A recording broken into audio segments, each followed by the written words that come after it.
Halo, selamat datang di Bincang Oksi.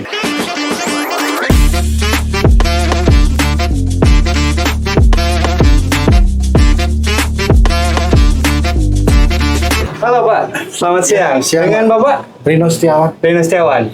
Bayu Kristiawan. Pak Rino ini posisinya sebagai Saya leader cleaning service, Pak. cleaning service. Kalau Bapak Bayu, Saya di leader gardening. leader gardening. Ngomong-ngomong nih, udah berapa lama nih kerja di sini? Kalau saya sendiri sih kurang lebih dari 2022 ya, Pak. 22. Ya. Kalau Pak Bayu? Kalau saya sih baru paling 1 tahun lebih. Oh, 1 tahun lebih. Oke. Gimana nih Solo Safari? Apa aja yang menarik dari Solo Safari? Selain lagunya ini yang terngiang-ngiang. Banyak sih, Pak, ya. Lama-lama saya hafal nih lagunya. Iya. Gimana? Apa aja yang bisa diceritain ke teman-teman? Ya enaknya di sini kita bekerja sambil rekreasi, Pak. Ya. Ya. Oke. Terus? Nah, terutama kita banyak bertemu orang, berbagai macam orang kita pasti ketemu, Pak. Terus kalau dari Pak Bayu sendiri? Lebih ke ini sih, kita di sini dulu dari yang awalnya nol, nggak bisa apa-apa, terus sekarang udah bisa belajar dari tanaman, tanggung jawab, sama public speaking juga. Oh iya. Kan interaksi sama Iya, betul. Nah, kalau misalkan pasti ada dong wisatawan bule nih. Ada sih, Pak. Wisatawan bule gimana tuh nanganinnya tuh? Kalau wisatawan bule tiba-tiba nanya nih, gitu. Paling dibahasa tubuh aja ya, Iya, sana ke bahasa sini tubuh. gitu ya. Kita lebih ke itu aja sih, ke arahkan ke CS-nya. Oke. Siap. Oke, kita masuk segmen pertanyaan. Segmen kedua berarti. Dari pertanyaan-pertanyaan dari kantor sebenarnya sih, karena kita belum buka Q&A ke publik. Pertanyaan pertama, kerja di Solo Safari itu gimana rasanya Pak? Selain yang tadi dibahas nih, yang rekreasi tiap hari, ada nggak sih susahnya atau ada nggak sih nggak enaknya? Apalagi kan Solo Safari ini area terbuka nih Pak. Ya. Hujan segala macam, pasti gardening juga kan menjadi PR tersendiri tuh. Nah, gimana enaknya dan nggak enaknya Pak? Dari Bapak dulu Pak, dari Pak Reno dulu. Kalau saya sih karena sudah terbiasa ya, Pak, ya, kerja di outdoor, ya mungkin masalah terbesar ya daun. Ya. Untungnya di manajemen Solo Safari sendiri tidak begitu mempermasalahkan ya. Oke. Ya karena udah tahu kondisinya juga sih, Pak. Nah, mungkin kalau masalah komplain atau cuma itu yang paling sering itu tidak boleh dibiarkan itu sampah lepas. Sampah lepas itu seperti apa Pak? Ya seperti Bisa dijelasin? bungkus pop mie atau bungkus aqua bisa, Pak. Oke. Seperti tisu-tisu yang berserakan tuh ya paling sensitif. Oh, itu harus segera di pick up aja ya, harus segera di pick up ya. Oke, kalau dari sisi gardening sendiri Pak, gimana? Tantangannya untuk Solo Safari ini luas banget ya. Berapa hektar sih luasnya? Oke, gede lah, capek oke kalau keliling. Saya juga kelilingin tadi capek ya. 1.600 ya. Lebih. Iya. 1.600 Ya. hektar meter. Ya, hektar. Gede sekali untuk daerah apa namanya, kebun binatang ini gede ya. Nanti kita cari dulu datanya, ini urutan berapa Solo Safari di Indonesia. Nah, kalau dari gardening sendiri nih Pak, seperti apa ini ya?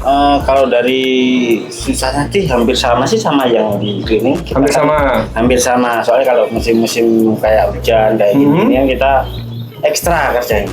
Oh, ekstra. Dari pertumbuhan tanaman kan semuanya ekstra cepat semua. Lebih cepat ya, Lebih gitu. cepat semua. Dari rumput kita potong rumput itu paling di hari ini misal potong ya, paling jarak 3 minggu itu udah Tinggi lagi, berarti udah potong lagi. Iya, Oh iya. sisanya iya. cuma itu. Tapi kalau senengnya banyak. Senangnya banyak. Senengnya banyak. Selain berwisata tiap hari apa nih? Selain berwisata kita juga nanem gitu kan kalau Lihat dia nggak jadi kan tumbuh. kita lihatnya kan Lihat tumbuh gitu. Oke. Iya.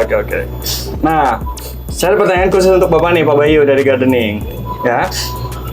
Kalau dari tanaman sendiri, Pak. Tanaman jenis apa yang paling susah dirawat di Solo Safari ini dan yang paling gampang dirawat? Kan Bapak nanam dari nol nih. Ya. Nah, nanam dari nol. Nah, apa nih yang tanaman apa yang paling susah dirawat dan paling gampang dirawat? Sebenarnya hampir semuanya yang tanaman yang di sini ya, itu hampir semuanya gampang sih. Gampang. Tinggal perawatannya aja. Yang paling butuh ini Pak, penanganan ekstra mana Pak? Itu si pohon kersen. Pohon kersen, kenapa tuh? Di pohon kersen itu Kalau yang nggak tahu pohon kersen nanti saya iniin ya videonya. pertumbuhannya kan cepat. Pertumbuhannya cepat. Dia daunnya juga kalau rontok itu banyak. Oh iya ya, daunnya kecil ya kalau nggak salah ya? Yang ini yang di belakang ini kan pohon kersen. Oh iya, itu daunnya kecil-kecil sih Pak. Gitu. Itu dia kalau misal kena air hujan atau apa gitu dia langsung turun. Tapi kalau masalah hama gimana Pak di sini Pak? Kalau Hama tanaman di gitu. sini hama tanaman jarang sih, maksudnya nggak terlalu yang parah sampai ini. Karena tanamannya nggak satu sih ya, kalau yang banyak kan tanamannya iya, satu, iya. jadi nyerangnya bareng gitu ya. Oke. Lanjut pertanyaan ke-3. Oke, untuk kerja di outdoor nih, kan Bapak banyaknya outdoor ya, indoornya kan dikit nih, spotting indoornya. Tips untuk tetap aman dan tetap kayak kan pasti ada, wah capeknya, malasnya itu pasti ada gitu Pak. Nah, tips untuk bisa tetap semangat tiap harinya dan bisa tetap aman, safe gitu, itu seperti apa dari Pak Reno sendiri nih? Kalau saya sih jaga kesehatan. Jaga kesehatan, tidur teratur, terus minum vitamin juga. Minum vitamin, baik. Seperti jamu lah atau Jamu. ya. Karena kan Solo banyak banget jamu ya Pak, pilihan jamunya banyak banget Yang gitu. terutama itu Pak, ingat keluarga. Ingat keluarga, karena kita di sini banyak yang cantik ya. deh. Enggak sih Pak, kita tetap ingat lah di rumah. Jadi ingat keluarga ya, ingat cari nafkah tuh buat keluarga, betul, jadi semangat gitu ya, gitu. Kalau dari Pak Bayu sendiri nih? Paling cuma lirik dikit. Oh ini dikit. Gak. Istrinya Pak Bayu, jaga ini nih ya. Ya. Oke. Kalau saya sih biar maksudnya kalau dari segi kesehatan juga hampir sama sih. Tapi kalau dari segi kerja ya, ya biar agak ini tetap semangat, harus ada rasa memiliki. Jadi ini tuh kerja tuh ya ini punya saya. Punya saya. Saya rawat, saya ini biar semangat juga. Oke. Jadi lebih ke ini punya gua nih, harus gua jaga nih, kayak gitu. Harus ada rasa memiliki itu. Nah kalau gitu Pak, yang buang sampah sembarangan tampol aja Pak kalau gitu. Nah. Yang buang sampah nih, set kan ibu-ibu tuh biasanya seringnya gitu, pakai tisu buang gitu. Tolonglah gitu. Paling cuma kita ingetin aja. Oh gitu. Tapi kan maksudnya kalau misalkan untuk tong sampah atau memang fasilitas kebersihan sih banyak sekali ya? Banyak. Banyak sekali ya? Tempat ada itu. Hampir spotting gitu ya? Iya. Hampir spotting ada gitu.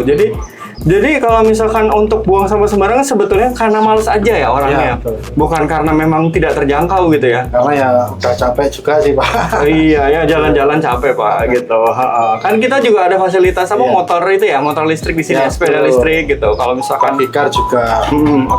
Oke, buat teman-teman yang sekiranya nih pengen liburan, yang deket-deket, yang oke tempatnya, Solo Safari rekomend. Tempatnya asri, enak, setengah kota tapi adem ya Pak ya? Adem. Di tengah kota tapi adem. Terus kalau misalkan dari Jogja pun, kalau misalkan main ke Jogja, main ke Solo itu nggak terlalu jauh. Kita naik mobil juga cuma 1,5 jam, jadi aman banget lah untuk misalkan main sama anak-anak, bawa keluarga. Tempat makan di mana-mana, tempat minum-minum. Solo itu kotanya juga enak gitu. Jadi kalau misalkan mau liburan di daerah Jawa Tengah ya Pak, bisa ke Solo Safari. Bisa temuin Pak Reno dan Pak Bayu, kalau ketemu sapa-sapa aja. Dan ingat, kalau berwisata jangan mengambil apa-apa selain gambar dan jangan meninggalkan apa-apa selain langkah ya. Jangan nyampah di mana-mana karena kita dari Opsi membersihkan, tapi memang harus juga kalian menjaga ya. Karena sekarang saatnya Pak, saatnya Dibersihin Opsi.